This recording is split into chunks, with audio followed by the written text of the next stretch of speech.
Hello everyone, I am welcoming you all on my YouTube channel. So now आज हम लोग Ganit Manjari chapter 4 का end of the chapter exercise question number 7 को discuss करने वाले हैं। So in question number 7 we have a village playground is shaped as a square of side 40 meter. A path of width s meter is created around the playground for the people to walk. Find an expression for the area of the path in terms of s. ठीक है।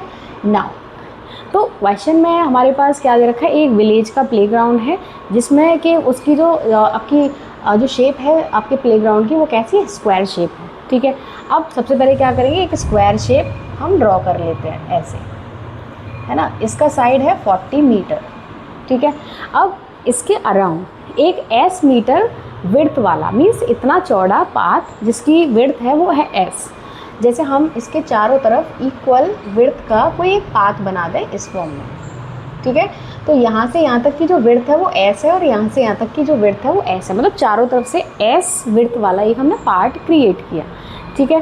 अब आपको क्या expression पूछा है, area of the path in terms of S, मतलब ये वाले पाथ का हमें एरिया फाइंड करना है। अब ये एरिया कैसे निकलेगा, ये एरिया हमारा तब निकलेगा जब हम बड़े वाले स्क्वायर में से छोटे वाले स्क्वायर का एरिया माइनस करेंगे।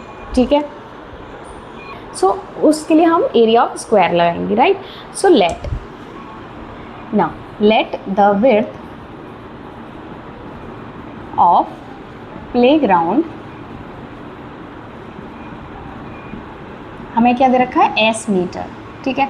कि जो विड्थ है प्लेग्राउंड की वो क्या है, एस मीटर है, तो ऐसा मैंने मान लिया। ठीक है।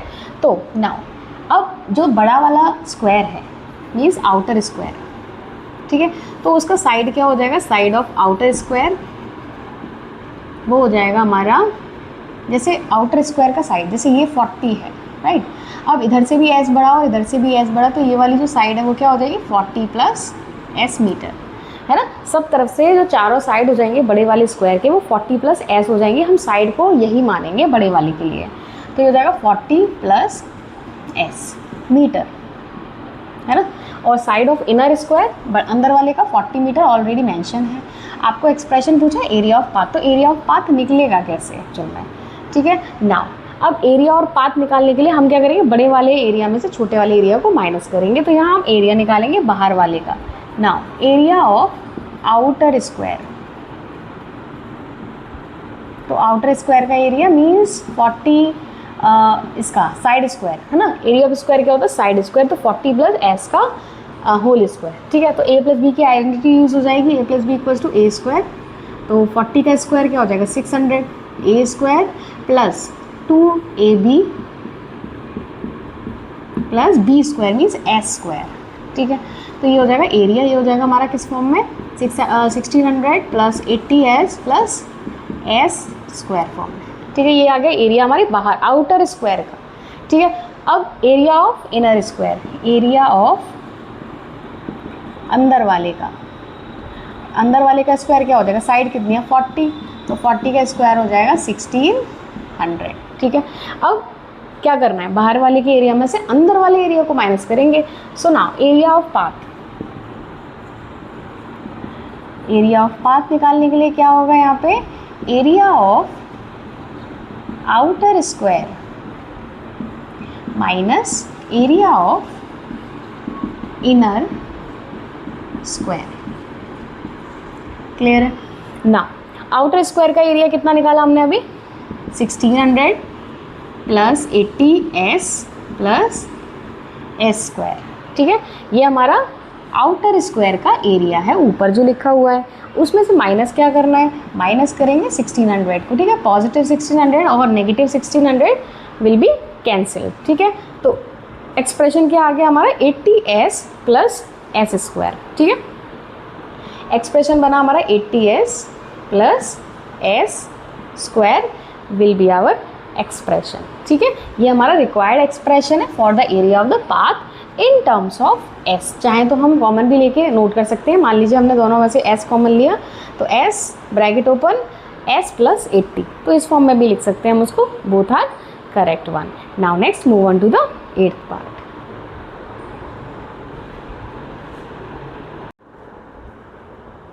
नाउ क्वेश्चन नंबर 8 को डिस्कस करेंगे, देखते हैं इसमें क्या दे रखा है।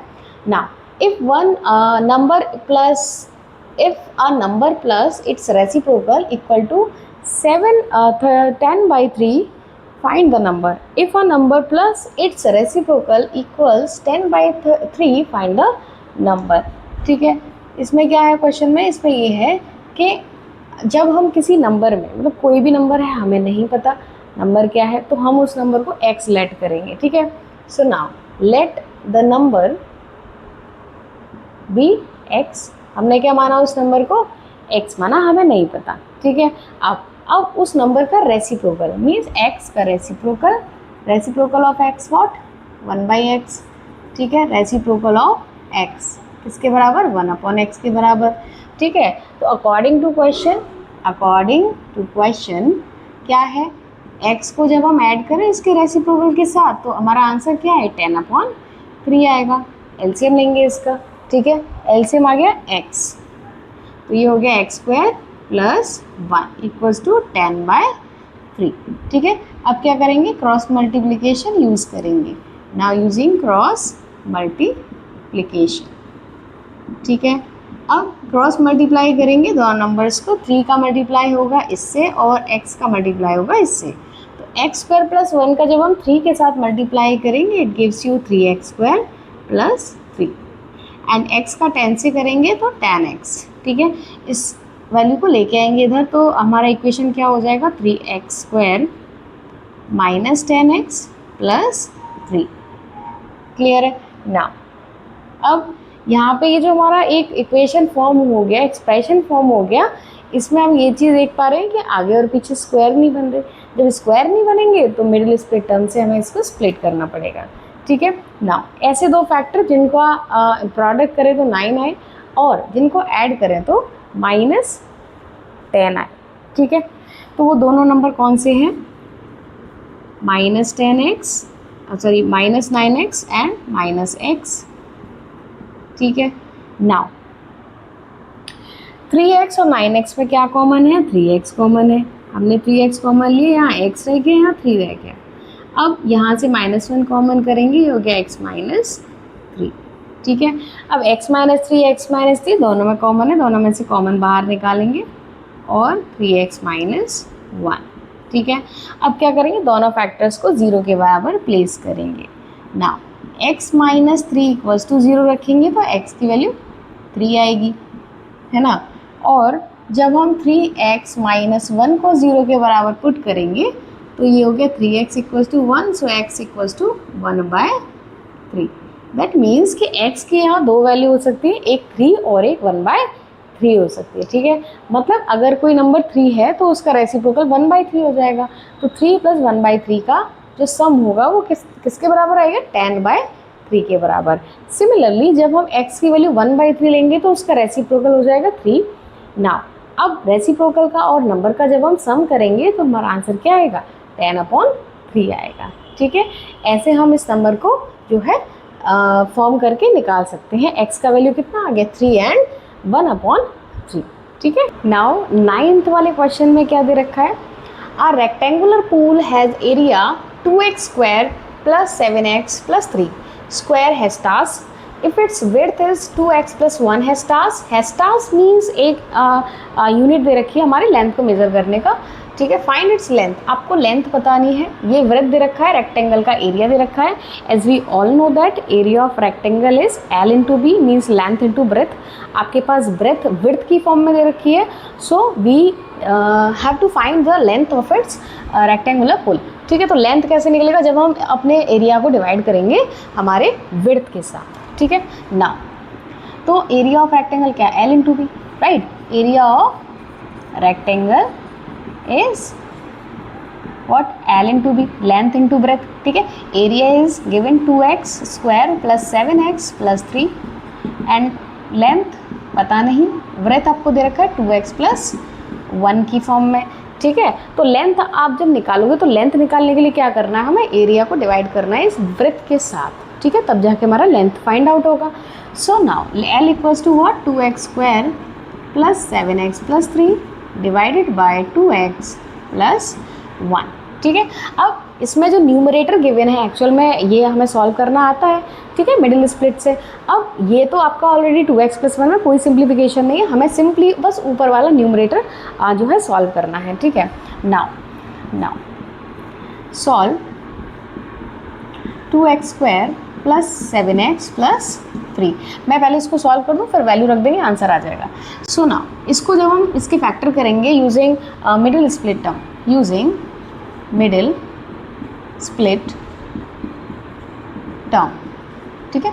मिडिल स्प्लिट टर्म से फैक्टराइज करेंगे, मतलब 2 × 3 ए और सी का जब हम प्रोडक्ट करते हैं तो हमारा प्रोडक्ट निकल के आता है, और ऐड करें तो 7 आना चाहिए, ऐसा कुछ यहाँ गिवन है।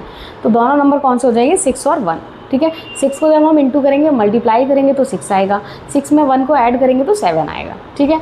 तो हमें एक्चुअल में 7x की जगह बस 6 और 1 को फिक्स करना है, तो ये हो जाएगा 6x एंड प्लस x, ठीक है। हमने 7x को कैसे लिखा, 6x + x के टर्म में। अब 2x² और 6x में क्या चीज़ कॉमन है, 2x कॉमन है, तो हम 2x को बाहर निकालेंगे, अंदर रह गया x + 3, ठीक है। इधर भी x + 3 है तो +1 कॉमन लेंगे, यहाँ भी रह गया x + 3, ठीक है।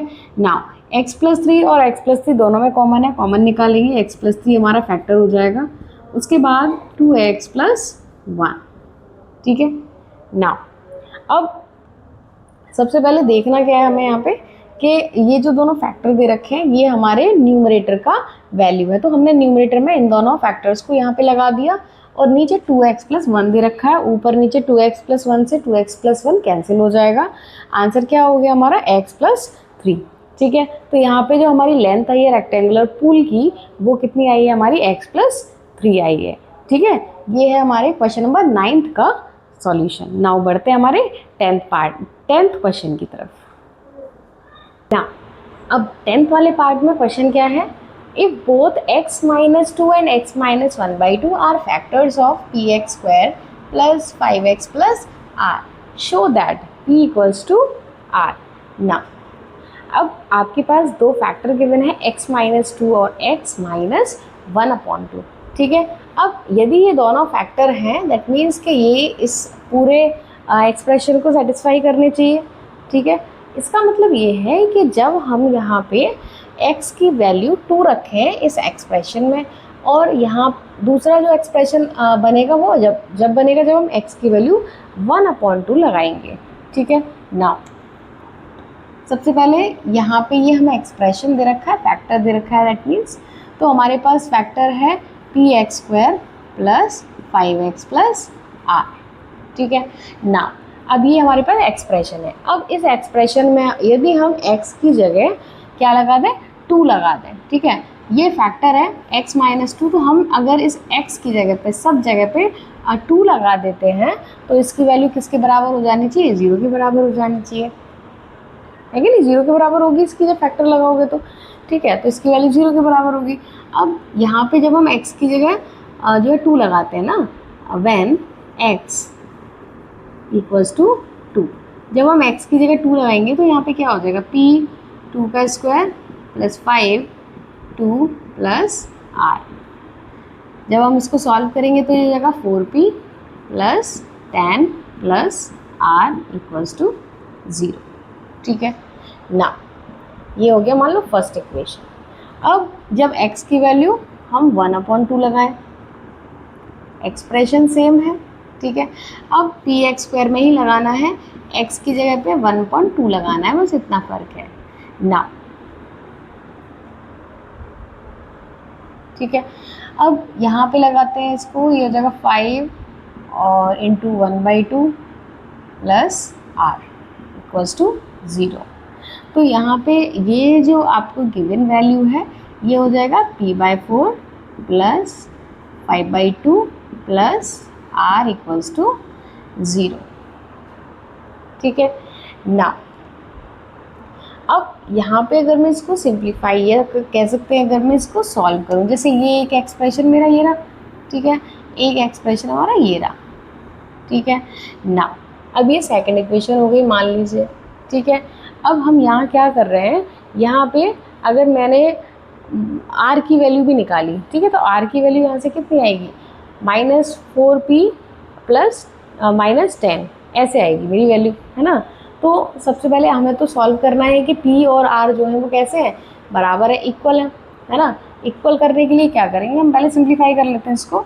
तो हमारा एलसीएम यहाँ 4 आएगा, तो ये हो जाएगा पी प्लस टू इंटू हो जाएगा, ये हो जाएगा 10 प्लस 4r इक्वल्स टू 0। ठीक है, अब इसका क्या मतलब हुआ, इसका मतलब यहाँ पे कि हमने यहाँ क्या ले लिया, एलसीएम ले लिया। ठीक है, अब ये तो 0 हो गया, इसकी वैल्यू 0 होगी, that means p plus 10 plus 4r equals to 0। ठीक है, तो एक्चुअल में दोनों की वैल्यू जो है वो 0 है। ठीक है, वैल्यू जो है वो 0 है यहाँ पे, है ना। तो अगर मैं इसको देखूँ यहाँ पे, तो p प्लस 10 प्लस 4r ये बचेगा, p प्लस 10 प्लस 4r, ये मेरा फाइनल एक्सप्रेशन है जो मेरा सेकेंड वाली इक्वेशन से रिड्यूस होके आया है ना। अब इसकी वैल्यू भी 0 है और इसकी वैल्यू भी 0 है। ठीक है, तो हम कोशिश कर सकते हैं यहाँ पे कि जो हमारे एक्सप्रेशन जो हमने बनाए हैं वो दोनों, जब दोनों की वैल्यू 0 के बराबर है, क्योंकि फैक्टर है, तो जब दोनों की वैल्यू 0 के बराबर है तो उन दोनों को हम इक्वेट कर सकते हैं। ठीक है ना, अब मान लीजिए कि ये सेकेंड इक्वेशन थी, मैंने इसको फर्स्ट सेकेंड नाम दे दिया, तो उसको हटा देते हैं। अब हम इक्वेट करेंगे फर्स्ट इक्वेशन और सेकेंड इक्वेशन को। ठीक है, अब इक्वेट करने के लिए क्या करना है हमें, ये देख ले रहे हैं। यहाँ इक्वेट करने का मतलब ये इक्वल रख दे रहे हैं, तो 4p प्लस 10 प्लस आर और p प्लस 10 प्लस 4r। ठीक है, तो 10 से 10 तो एग्जैक्टली कैंसिल आउट हो गया, ये p इधर आएगा तो ये 3p हो जाएगा और r उधर जाएगा तो वो 3r हो जाएगा, 3 से 3 हो जाएगा कैंसिल, तो हमारा वैल्यू कितना आ गया, p इक्वल्स टू r। ठीक है, तो यहाँ पे स्टेटमेंट लिख देंगे on equating equation first and second. ठीक है, इक्वेट कर दिए इक्वेशन, क्योंकि वो हमारे दोनों फैक्टर से एक्सप्रेशन फॉर्म हुए हैं, तो इनकी वैल्यू भी 0 और इसकी वैल्यू भी 0, दोनों की वैल्यू 0 है। दैट मीन्स जब ये वैल्यू इसके बराबर है और ये वैल्यू भी 0 के बराबर थी, दैट मीन्स ये दोनों आपस में बराबर है। ठीक है, ऐसे हम लोग इसको जो है शो कर सकते हैं। नाउ बढ़ते हैं हमारे 11th वाले क्वेश्चन की तरफ।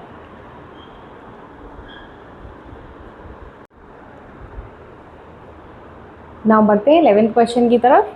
So in 11th part, if a plus B plus C equals to 5 and ab plus bc plus ca equals to 10, then prove that a cube plus b cube plus c cube minus 3abc equals to minus 25।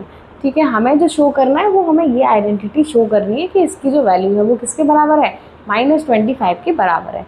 अब पहले तो इस identity को थोड़ा सा देख लेते हैं। तो हमारे पास जो है ये है कि जो हम जानते हैं उसके अकॉर्डिंग कि जो a cube plus B cube plus C cube minus 3abc की जो वैल्यू होती है that will be equals to a plus B plus C A square plus B square plus C square minus A B minus B C minus C A. ठीक है, now अब हमारे पास a plus B plus C की value है already, हमारे पास A B B C सी ए ये भी है। ठीक है, लेकिन हमारे पास ये वाला एक्सप्रेशन नहीं है, means A square plus B square plus C square वाला एक्सप्रेशन हमारे पास यहाँ नहीं है। मीन्स कि यहाँ आपके पास ये आएगा कब, पहली बात। दूसरी बात कि आपको आइडेंटिटी थोड़ा सा अप्रोच करना आना चाहिए, जैसे ए प्लस बी प्लस सी हमारे पास 5 है। नाउ अब हम यूज़ क्या करेंगे, अब यूज़ कौन सी आइडेंटिटी करनी है, हमें ए प्लस बी प्लस सी को यूज़ करना है। ठीक है, तो हमें ये पता है कि ए प्लस बी प्लस सी का जो होल स्क्वायर है वो किसके बराबर होता है, A square plus B square plus C square plus 2ab 2bc and 2ca। Right, अब यहाँ से हम इस एक्सप्रेशन की वैल्यू निकाल सकते हैं इजीली। ठीक है, अब a प्लस बी प्लस सी का होल स्क्वायर क्या है, 5 का स्क्वायर क्या हो जाएगा 25। ठीक है, नाउ अब ये तो ए स्क्वायर बी स्क्वायर इसकी वैल्यू तो हमें चाहिए ही चाहिए, इसको हमें निकालना पड़ेगा। यहाँ से हमने 2 कॉमन ले लिया। अब A B plus B C plus C A की वैल्यू जो है वो किसके बराबर है, 10 के बराबर है। ठीक है, so A square plus B square plus C square की जो वैल्यू आ गई वो कितनी आ गई, ये तो 20 हो गई, 25 में से 20 माइनस किया, कितना आ गई मेरी वैल्यू 5 आ गई, है ना। मीन टू से दैट कि A square plus B square plus C square की जो वैल्यू आ रही है मेरी कितनी आ रही है, 5 आ रही है।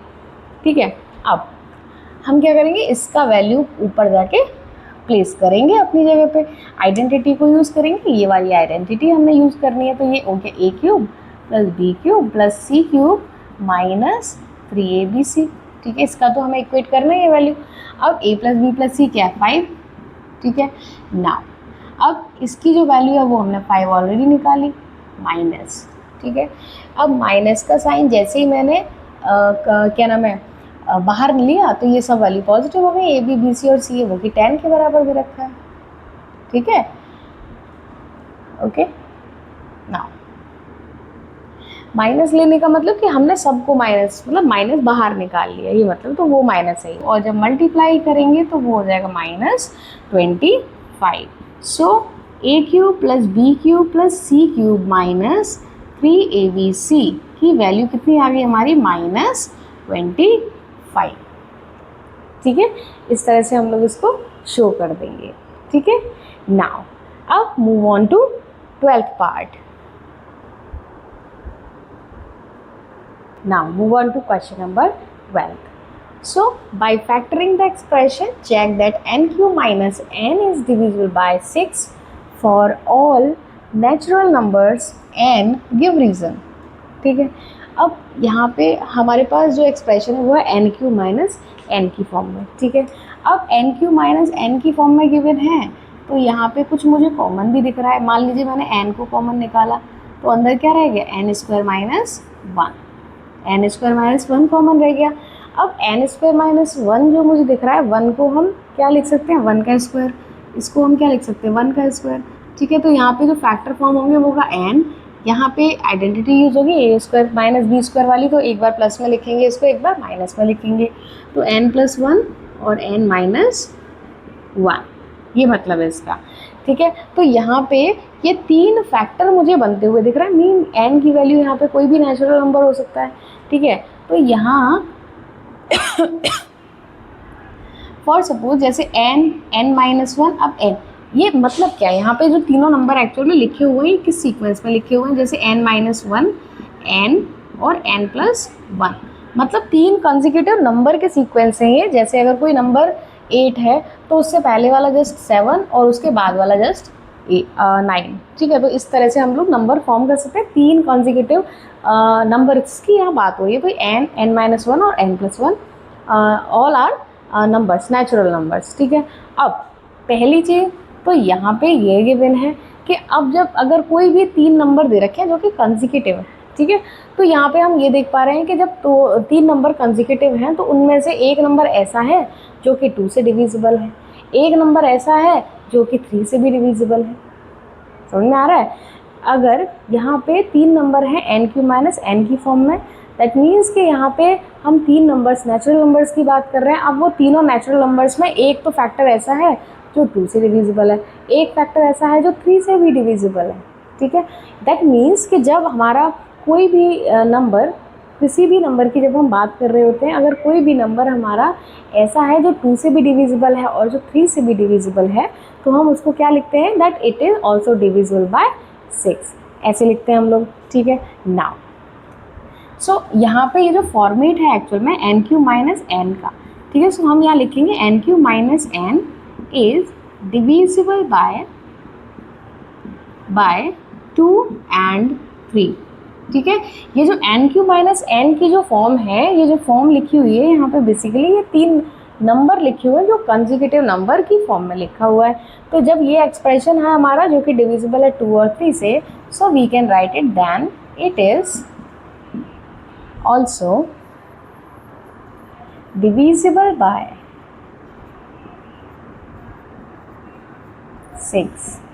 ठीक है, तो हम ऐसा लिख सकते हैं कि ये 6 से भी डिविजिबल है, जैसा कि 6 की डिविजिबिलिटी भी कहती है कि अगर आपका कोई नंबर 2 या 3 दोनों से डिविजिबल है तो वो नंबर आपका 6 से भी डिविजिबल होगा। ठीक है, now next move on to 13th part. 13th वाले पार्ट में आपको वैल्यू निकालनी है। एक्सप्रेशन गिवन है X cube plus Y cube minus 12xy plus 64 when x plus Y equals to -4। ठीक है, अब यहाँ पे हमें एक्चुअल में वैल्यू इसकी निकालनी है। ठीक है, हमारे पास क्या दे रखा है x plus Y equals to -4 given है। ठीक है। तो x plus Y equals to -4 ये गिवन है हमें। आप क्या करेंगे, दोनों तरफ क्यूब करेंगे ना। ऑन क्यूबिंग बोथ साइड, दोनों साइड क्यूब कर देंगे, ठीक है। अब इस तरफ क्यूब करेंगे, ये हो जाएगा x प्लस वाई का होल क्यूब, और -4 के ऊपर भी होल क्यूब, है ना। यहाँ पे ये जो एक्सप्रेशन लिखा हुआ है एक्चुअल में ये आप a प्लस बी का होल क्यूब, उससे हम इसको एक्सपैंड करेंगे तो वो क्या हो जाएगा, ये हो जाएगा a cube plus B cube plus 3ab, ठीक है। या फिर 3a स्क्वायर भी ऐसे भी लिख सकते हैं, 3a square B plus 3ab square equals to कितना हो जाएगा, ये -64 हो जाएगा, ठीक है, -64। नाउ अब X cube plus Y cube, ये तो मुझे दिख रहा है, ये माइनस का 64 इधर आएगा, प्लस का 64 हो जाएगा। नाउ अब क्या करना है इसमें, X cube plus Y cube, इन दोनों में क्या चीज़ कॉमन आ रही है, वो है 3xy, ठीक है।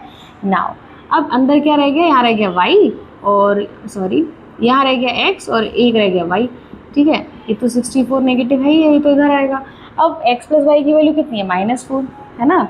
तो ये हो जाएगा y क्यूब अब प्लस के 3xy, और इसकी वैल्यू कितनी है, -4 इक्वल्स टू -64। अभी ट्रांसपोज नहीं कर रहे। अब 3xy का जब मल्टीप्लाई करेंगे -4 के साथ तो क्या आ जाएगा, -12 आ जाएगा, ठीक है। Now so X cube plus Y cube -12xy, 64 इधर आएगा, प्लस का हो जाएगा, और इसकी वैल्यू किसके बराबर हो गई, 0 के बराबर, ठीक है। So X cube plus Y cube -12xy plus 64 equals to 0। ये हमारे फर्स्ट पार्ट का सॉल्यूशन है क्वेश्चन नंबर 13 का, ठीक है। नाउ डिस्कस करेंगे सेकेंड पार्ट को। अब लास्ट पार्ट की बात और कर ले रहे हैं। यहाँ पे X cube -8 Y cube -36 xy -216 given है। अब एक्स क्यूब को हम ऐसे लिख सकते हैं, है ना, a क्यूब। अब -8 वाई क्यूब दे रखा है तो इसको हम कैसे लिखेंगे, इसको हम कैसे लिख सकते हैं, इसको हम लिख सकते हैं -2y का होल क्यूब, ठीक है। ये भी क्यूब बन रहा है, ये क्यूब किसका है, ये है -6 का होल क्यूब, ठीक है। तो a cube plus B cube plus C cube minus, इसको देखते हैं 3abc की फॉर्म है कि नहीं, 3ab एंड c, क्या ये फॉर्म हो रही है, ये हो गया तुम्हारा 12 6 6 36, यस, है ना। तो एक्चुअल में ये जो पूरा फॉर्म है ये किसका है हमारा, A cube plus B cube plus C cube minus 3abc के बराबर दे रखा है, ठीक है। अब ये जो पूरा आइडेंटिटी है यहाँ पे, ये हमारा आइडेंटिटी क्या होता है हमारा, लिख देती हूँ इसको। तो ये होता है, मान लीजिए मैंने x के टर्म में लिख दिया, तो चलो x में लिख देते हैं, X cube plus Y cube plus Z cube -3xyz किसके बराबर है, x plus Y plus Z, ठीक है, ये x है, ठीक है। उसके बाद X square plus Y square plus Z square, X Y minus Y Z minus Z X, ठीक है। नाउ अब हम क्या करेंगे, यहाँ पे इस एक्सप्रेशन की जगह पे हम इनको प्लेस करते हैं, ठीक है। नाउ अब ये वाली जो आइडेंटिटी है एक्चुअल में आपको क्या करना है, यहाँ पे वैल्यू फाइंड आउट करनी है इसको, ठीक है।